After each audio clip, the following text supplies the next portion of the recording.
Hey everyone, so as promised, this is part 2 to the previous video I made, which focused on meta-shaping cards that I felt actually fell out of favor throughout the years. So without any further ado, let's get into it.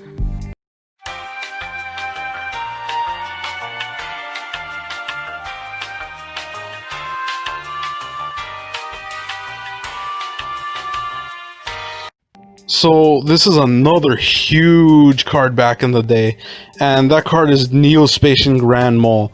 So essentially, you can return Grand Mole and your opponent's monster to the hand at the start of the damage step, if Grand Mole battles your opponent's monster. So this was very effective because early Yu-Gi-Oh! Relied heavily on normal summons, and you could return your opponent's normal summon monster back to the hand with Grand Mole. So what would happen is your opponent would likely be stuck trying to normal summon back the monster the next turn that they summoned out the previous turn, and Grand Mole, and all you needed to do was have Grand Mole battle with your opponent, whether if it attacked your opponent or your opponent attacked Grand Mole. So your opponent could not advance their strategy because they would be stuck summoning the same monster, normal summoning the same monster, and this became known as the Grand Mole lock because it was very much feared, especially with more than one Grand Mole on the field. If your opponent tried to attack one Grand Mole and you had another on the field, they would basically be taking a negative on both of the times they hit the Grand Mole. So they'd be stuck trying to normal summon, and they couldn't really advance their strategy. So this was a very proficient card even in the Synchro and XYZ era, since you could easily return Synchro monsters and Xyz monsters with Grand Mole. And you could return Synchros like Catastor and they would not be destroyed by Catastor's effect because you could chain Grand Mole's effect. And on top of that, your opponent would likely be very frustrated because they probably invested a lot of resources into getting out that Synchro or Xyz monster out onto the field, and you could just return it with one card, and you didn't have to do much of anything except set that card, which was Grand Mole. Now it's not used too much because unfortunately it doesn't generate too many combos, and it doesn't really do all too much on the field. Your opponent can really run over Grand Mole, especially because special summoning is very prevalent nowadays and it's very streamlined. So Grand Mole was very devastating back in its day, but unfortunately it's another card that's been power crept. So this next card is another huge card, and this monster that we're talking about is called Honest. And Honest was widely feared because of its quick hand trap effect, and it had immense synergy with Lightsworns, which was a huge meta deck, and that was part of the reason why it was so successful back in those days. Lightsworns were really dominant back in 2008 and 2009, and another reason why Honest was so successful in its own right was because it provided your monster with an attack point boost. So essentially, your monster, if it was a light attribute, when you use Honest's effect, you were able to gain your opponent's monster's attack points that you were battling with. So if you just ditch Honest to the graveyard, whatever monster your light monster was battling with, it would gain your opponent's monster's attack strength. So that was a huge deal back in those days, especially because the game was a lot more battle oriented, to be quite honest. And on top of that, you could out a lot of boss monsters, which allowed you to deal a lot of damage in return. So it allowed you to get over these huge monsters, and you really stuck it to your opponent by dealing out a lot of damage. And on top of that, Honest had a really neat effect where if it happened to be on the field, you could return it to your hand during your main phase, so you could immediately take it off the board and have it be out of harm's way, essentially. Although it had its really big, I guess, spot in the limelight back in those days, you don't really see Honest all too much nowadays because it doesn't really function like modern day hand traps. It doesn't really negate card effects. I mean, negate cards and effects, which is really what you want to go for nowadays. And it's not really useful if your opponent board wipes you and now you're kind of just stuck with this monster in your hand that you can't really use its effect because you have no monsters on the field. So those are part of the reasons why Honest went out. Those are probably the biggest reasons why. and it's kind of crazy to see this card that was so successful go out in such a way. And while we're on the topic of Lightsworns, another huge card that was really prevalent back in those days, especially in Lightsworn format, was Judgement Dragon.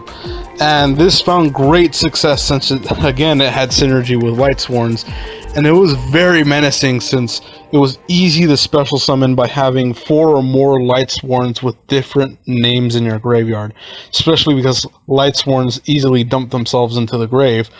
On top of that, you could special summon multiple copies of Judgement Dragon before it was limited, which it kind of had to at that time. So it was easy to summon, and it was very capable of destroying all other cards on the field. That's what part of what its effect could do, which meant you could easily clear back rope and other problem cards. So this was unprecedented. This was a more streamlined board wipe that could attack. That was crazy back in those days. And the ability to board wipe allowed Judgement Dragon to basically attack your opponent directly, which was devastating. So Judgement Dragon could just clear the board, and you have a 3000 attacker ready to crash into your opponent and deal tons of damage, which was instantly better than Black Hole for Lightsworns. So Judgement Dragon, on top of that, if that wasn't already great enough to begin with, it also furthered the Lightsworn strategy by allowing you to mill 4 cards from the deck to the grave at the end phase, which basically allowed you to potentially extend your combo extensions further during the end phase and have at least a backup plan for your next turn. And so that's really what made Judgement Dragon a very menacing card. It could do so many meta-breaking card effects that it was deemed one of the most broken cards of the day. And unfortunately, you don't really see this card all too much nowadays because it fell out of favor, because it doesn't really start combos in a lot of other decks, and Lightsworns aren't really in the meta anymore in the modern day Yu-Gi-Oh format. On top of that, Judgement Dragon, if you see it in your early hand, you can't really summon it out all too easily. You have to get all the Lightsworns into your graveyard, well, 4 Lightsworns with different names, and until you get that rolling, you can't really summon out Judgement Dragon, which by today's standards is a very slow strategy. So that's why it kind of fell out of favor for those reasons. And now for the final card on this list. This is the whole reason why I made this video to begin with. So the card that I think of when I think of cards that have been power crept, the one that comes to mind is Mystical Space Typhoon, otherwise known as MST. So MST created huge shockwaves in the meta ever since its release in Spell Ruler back in 2002. So the best way to deal with back row destruction besides Heavy Storm was by using MST. And it allowed you to target and destroy one spell or trap card on the field.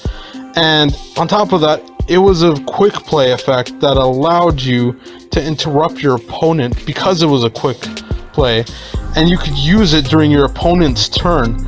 On top of that, it allowed you to destroy a lot of problematic spells and traps, primarily continuous spells or traps. And you could even use this in the effect where if your opponent basically flipped up a very problematic continuous trap card, you could instantly MST it on the field and you could potentially foil their plans.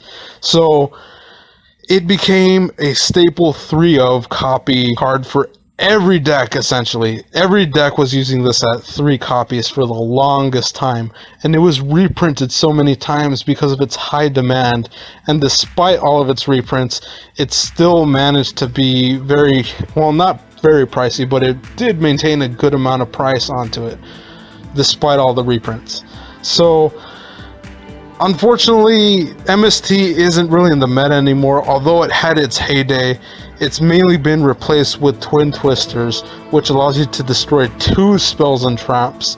But the main thing that I would say, Twin Twisters is kind of slower than MST, and I guess this is the argument that I'm making for MST, is that you have to discard 1 card in order to activate Twin Twisters, which, as opposed to MST, you don't really have to give up a cost. There is no real cost other than activating the card.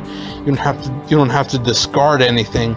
You don't really have to give a cost to activate MST. So MST is always live in your hand, but you can destroy one spell or trap, as opposed to Twin Twisters where you have to give up a cost and discard that card in order to activate Twin Twisters and destroy those two cards.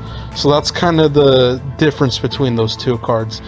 But overall, you don't really see MST too much, and it's really crazy to see this card bow out in terms of the Yu-Gi-Oh! Meta, essentially. So yeah, that pretty much wraps up my thoughts on all these cards that have kind of fallen from grace, and they kind of used to be these, well, they really were these meta-defining cards, and now they've just fallen out of grace, and they're no longer really relevant in the meta anymore. So I thought this was an interesting video to make, especially because I was thinking of MST and how far from grace it's fallen in the current Yu-Gi-Oh! Format. But with that, thank you so much for watching. If you would like to support more content like this, you can do so by checking down the description below and supporting me on Patreon. It's at the Necromancer 1040 Patreon, which I normally link in the description below. You can support me there. And honestly, I appreciate any form of support you guys give me, whether if it's on Patreon, or if you hit the like button, or if you just sit there and enjoy my videos, or just simply watch them and you just enjoy them. I really appreciate anything you guys give me. I appreciate your support in any way, shape, or form. Thank you so much for watching, and I'll catch you in the next video. Alright, take care.